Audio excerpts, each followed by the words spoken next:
realized it was how I was paying attention to everything I was experiencing. That changed everything. And in fact, it was such a profound understanding in my own mind that doing that is the reason that I was feeling better. Because really, I was still engaged in research and everything else. I wasn't teaching classes anymore, but everything else was moving along. It was that I'd added this to my life. I was really curious about what actually changed. What was different about me in doing these exercises?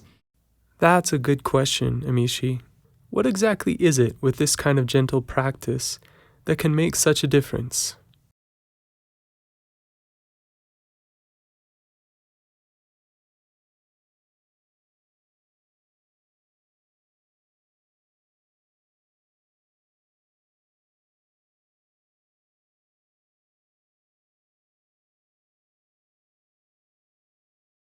I worked with one woman who did have a major binge eating disorders. I've worked with a number, actually. And she used to go into walk by a cafe, or a bakery, sorry, and she would get a cake and bring it home. She would do this multiple times a week, and she would eat the whole cake.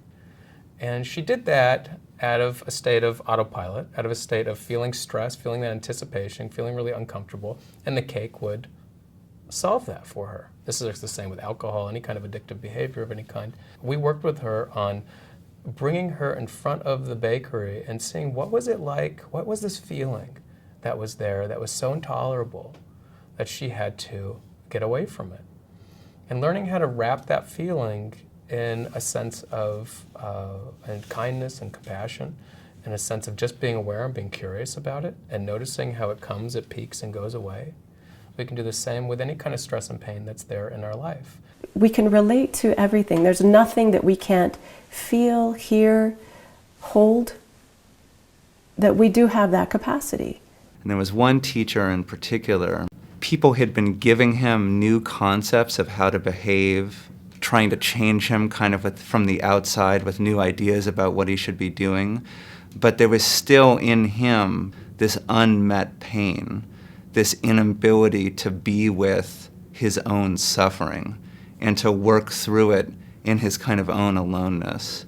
So the idea of the practice of mindfulness, the fundamental idea of being able to witness and embody and be with all of these really strong impulses, it shifted things for him in a way that no other kind of intervention or modality had. What the mindfulness view is saying is that just the witnessing of the negative pattern, the idea of being rooted down in awareness and witnessing anger or some afflictive emotional state and not acting it out, but just saying this is just what's coming up right now. I'm not really in control of it, it's been coming up for years, but that seeing itself affects significant change over time in how you relate to that negative emotional state. Because you really see that that emotion or behavior is not fundamentally who you are, and over time does not have the ability to control your behavior. This doesn't mean life is suddenly easy and perfect, of course.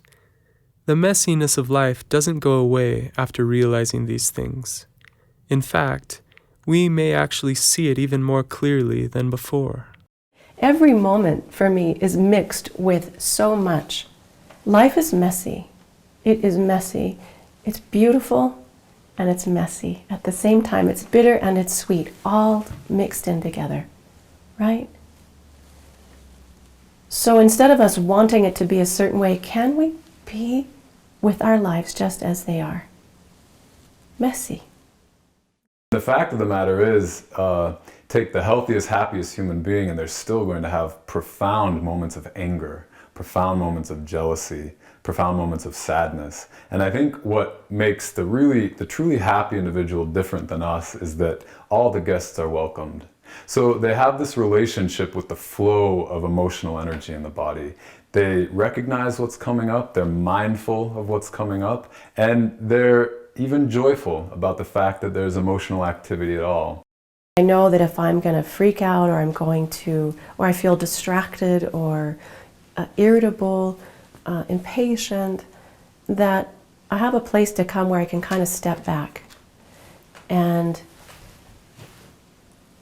I can relate to it from a place of non-reaction. Just say, hey, I can see that. I feel the irritability. I feel the sadness. I feel it, but I don't have to do anything about it. But I'm just going to take a step back and notice without judgment. While the messiness of life, then, doesn't go away suddenly or ever, what this does suggest is that this messiness and anything that comes as a part of it can be worked through.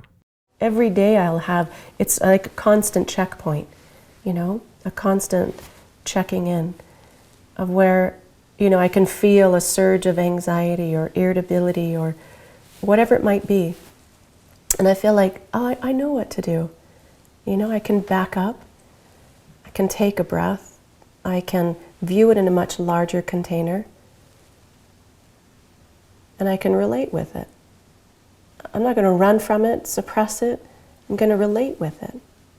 I can deal with what comes up, And it is a moment-to-moment thing. If I freak out, I freak out.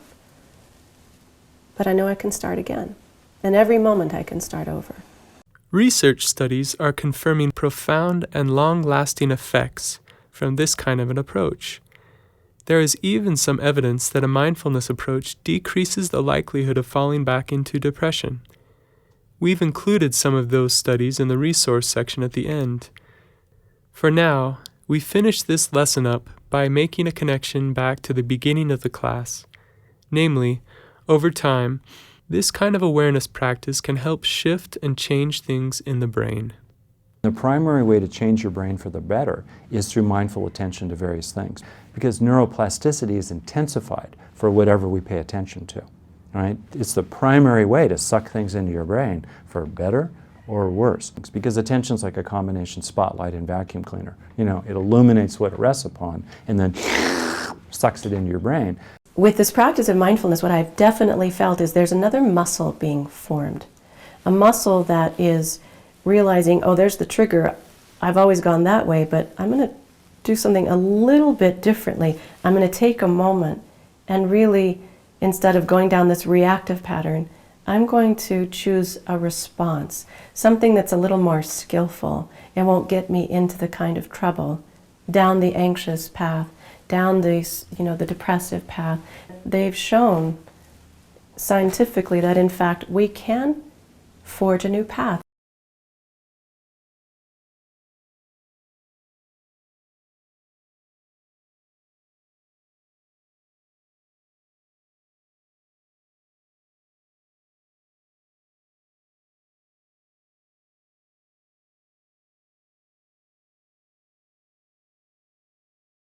And when we intentionally pay attention to something in this present moment, in a particular way over time, that changes the architecture of the brain in positive ways. That's what science is finding right now. And that gives people a tremendous amount of hope. That science is finding throughout the lifespan. So a variety of activities are likely to change the brain. But it ends up that not all activities are the same. And if you look at studies in aging and see what kinds of activities are actually allowing the brains to stay healthier successfully for longer, it's those activities that require active engagement.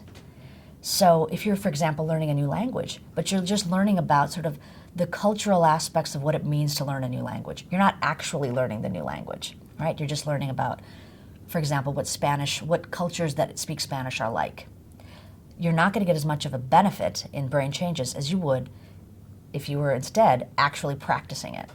Same thing goes with things like photography or knitting versus taking a history class. It's one thing to read it, but when the body feels it, and you think, I got it.